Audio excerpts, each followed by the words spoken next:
Hey guys, it's Wahima, but just call me Wah. Melanated! Welcome to my recap of 90 Day Fiancé The Other Way. This is season 1, episode 19, Falling Apart. And girl, there are so many couples that are falling apart.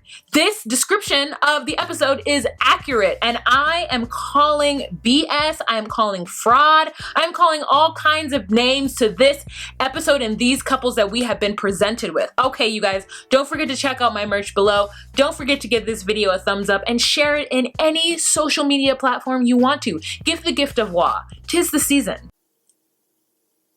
All right, so let's first start with Laura and Aladeen. Now I know I've been giving Laura a hard time lately because I just feel like she's just, like I don't get it. Like before I was like, yeah, Laura, I love your guys' love. You get that young hot Arab man. Now I'm just like, girl, put that fish back in the sea and go somewhere and take care of your big ass baby son. This whole relationship, you're not into it. We can tell by the way you are behaving with this wedding. I mean, I thought she was just gonna be such a better sport at it when I found out about how close she was to Aladeen's mother and his family and how she was there for him during a tragic time in their lives. But her behavior and Liam's behavior and just, I mean, Laura just looks like she's hot, you know? She looks raggedy scraggly, hot, and that she doesn't want to be at any of these festivities, and all I want to do is switch places with her. So the first thing she does is she goes to Liam's room and has a conversation with him that is very serious. And I don't know how she's having that conversation with him when he is wearing that dumbass outfit. He's got on some kind of floral flamingo shirt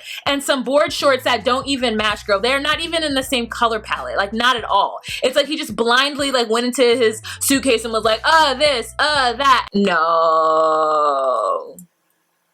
Laura is also wearing some floral clothes. It's purple. Her eyeshadow is purple, and it is all down her face, girl. Her eyeshadow is just like, where? I just want to fix it for her. Maybe, you know, Tunisia is not the place for she to be wearing eyeshadow. So Liam says to her, Mom, this was the plan.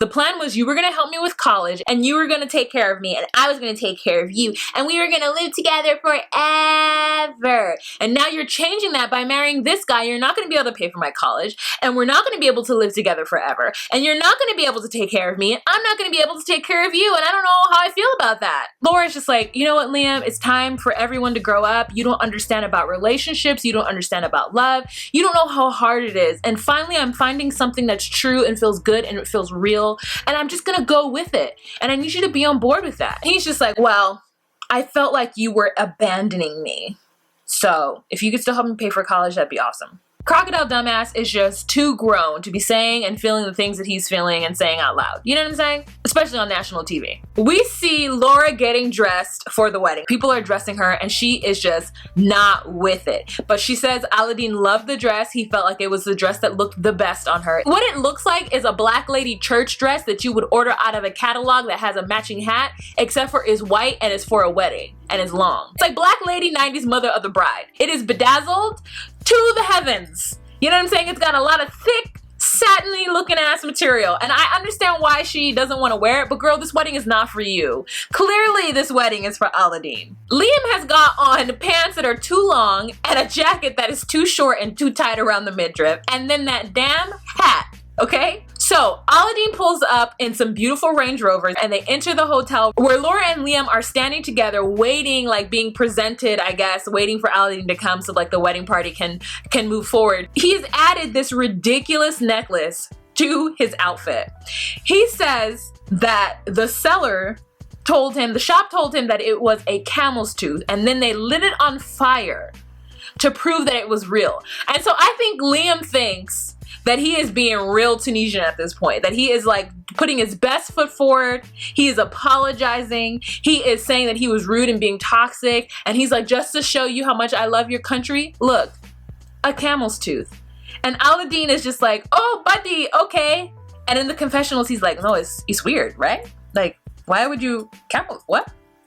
It's weird. He just bought the equivalent of a horse tooth necklace. And I get it. It looks like Australian, which is what I think Liam is going for, and it looks like a shark tooth, but it is neither of those things and it is very weird. And even if it were a shark tooth, it is still really weird. So then the next scene we have is them at the wedding ceremony that has no imam. Is that how you say, like a sheikh? I'm not sure. I might be saying the wrong words. There has no person officiating the wedding. The people just go to the altar and they exchange rings and looks and of love, and the family just stands around and they're very supportive of it. They're sitting down like on their pedestal after they've exchanged rings, and they're just basking in the glory of their marriage. At least Aladeen is. Laura is sitting next to him looking crumpled, rumpled, and hot. Liam comes up and he says all the things that I thought he had said in the hotel. He actually tells Aladeen that he is sorry and that he was being toxic and that he was just being inappropriate all the way around. And that made Laura really, really happy. Girl. All right, so let's move on to the next couple. So the next couple that we're going to talk about is Fala Carini, Fala Carini, Fala Carini, Fala Carini, Fala Carini, Fala, Paul and Carini. Things have been great with Paul's mom. Carini is really grateful for all the help and support she is getting from Paul's mom, and she really wants Paul's mom, before she leaves, because it's her last day, to have a conversation with Paul and set some expectations for him. Mom agrees. She's like, you know what? I will do this for you. I'll have a conversation with Paul so that he knows what is expected of him. And I hope that you guys remain together because this baby is beautiful. I mean, she does not want to leave that beautiful baby. And let me tell you, that baby's real cute. Okay? Pierre is super duper cute. And Carini looks like she's a great, caring, loving mom. She don't be cleaning that apartment, but she be taking care of that baby and she be feeding him. Baby is well fed. So Paul and his mother go down to a little restaurant and they start to talk about their expectations. And so Paul's mom says, you need to help her and you need to grow up and you need to get off of my teat and get onto her teat, okay? She has teat filled with milk. You need to help her keep those teats filled with milk by getting a job. And he's like, Mom, it's really hard. I don't speak the language. And she's like, Paul, how long have you been talking to this woman and you still haven't learned the language? He's like, but Mom, it's really hard. And she's like, yeah, life is hard. Okay, Paul? Life is hard. I can't be supporting you because I'm going to retire in a couple of weeks and I'm not going to be giving you my Social Security and my pension. So learn the damn language and take care of your family. Something is wrong with Paul and we all know it. So let me just stop trying to pretend like I'm like just discovering that something's wrong with him. And I just keep thinking about how dissatisfied she must have been when he first got off that boat with those 5 Foot Lockers, and he's standing there and he gives her a hug and she's like, this is the person I've been talking to? Oh my God. Paul's mom tells him what she needs him to do, and before she leaves, she tells him to be nice to Carini.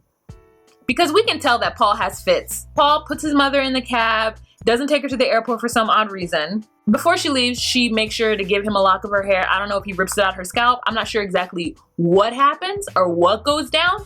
But she's just like trying to get into this cab and Paul is like in her way and it's an awkward moment, but they get through it. He waves goodbye to her. He goes upstairs and he's like, okay, Carini, do you still want to get a divorce? And Karini's like, no, I want to make it work. But she's looking at him like basically, I guess, since his baby's here and things have been good. And so then he's like, okay, so Carini, you're not going to talk to any other guys, right? You're not going to continue talking to other men. And she's like, shut your mouth. Okay? We're not going to have this conversation not nearly 5 minutes after your mom just left and told you to be nice to me. So leave me alone. And so he does. He's like, okay. He's like a little whipped puppy. And we all know that Paul's just going to mess this up. We know he is. Like, there's no way he's not going to continuously be bothered by her getting donations from other people because he cannot foot the bill. This man needs to learn Portuguese. Why isn't he learning Portuguese? The next couple that we're going to talk about is Ronald and Tiffany. Okay, so the first scene is they go to the park with Daniel. They get to the saddest part. I be done seen about everything until I saw that sad ass park. Why does Ronald allow them to show shitty parts of South Africa? We're seeing South Africa from the dominant class perspective, and it's just like they're constantly trying to show us how bad South Africa is. Like with going to the hospital and seeing how public hospitals look, and when they're driving around and you're just seeing trash on the road, and then like you're going to the park and the park is the saddest park I ever done seen, and it's just, I don't get it. Tiffany acts like she's never been to a park and seen glass on the floor. She's like, oh no baby, don't play around the glass, as though like Daniel, who's like 8 or 9 years old, is just gonna like roll around in glass and eat it and poke it in his eyeball. And Daniel's even like, she's like, baby, no, don't go on the swing, it's broken. He's like, I see that, Mom. I see the broken swing. I'm not gonna get on it, I'm just getting a closer look. Ronald's like, yeah, Daniel's my boy. And it's just like this awkward like moment and scene, and it's just supposed to, I guess, lead us to believe this is why Tiffany is making the decision that she makes in their next part of the segment. The next part of the segment, they're on this lookout, this lovely place, I guess, where he proposed to her at, like Lover's Lane or Lover's Lookout or something. And she says to him, look, Daniel doesn't want to live here. 1. 2, I don't want to have the baby here, and I don't want to be worried about you doing whatever you need to do in order to get us into a private facility. So I'm going to have the baby in the US. We just need to make the sacrifice. And he's like, you're just ripping my heart out right now. And she's like, I know, but it's the best thing for me and it's the best thing for Daniel. I do think that Tiffany is talking about America as though like America doesn't have all of these like rundown things that South Africa has. It's not her version of what America is. She knows that there's poverty in America. She knows that there are places in America that look a lot like South Africa. And she knows that there's places in the US where there's the same sort of dynamic between the Afrikaans and the Africans. But it would be nice for her to say something. Like say like, yes, in America things are poor and like, you know, parks are bad sometimes, but not in my part, not where I live, not where Daniel has grown up. And that's what I want for this child as well, you know? So the next couple, Ginny and Sumit. So Sumit sees Ginny for the first time since the whole debacle with his family and his parents-in-law went down, right? Sumit gets there because he says that his family allowed him to go and speak with Jenny. Jenny's like, why would you tell me you loved me? Why would you even let me come to India if you knew you were married? And he's like, I thought I could work it out. I thought I could just do both because he really does love her.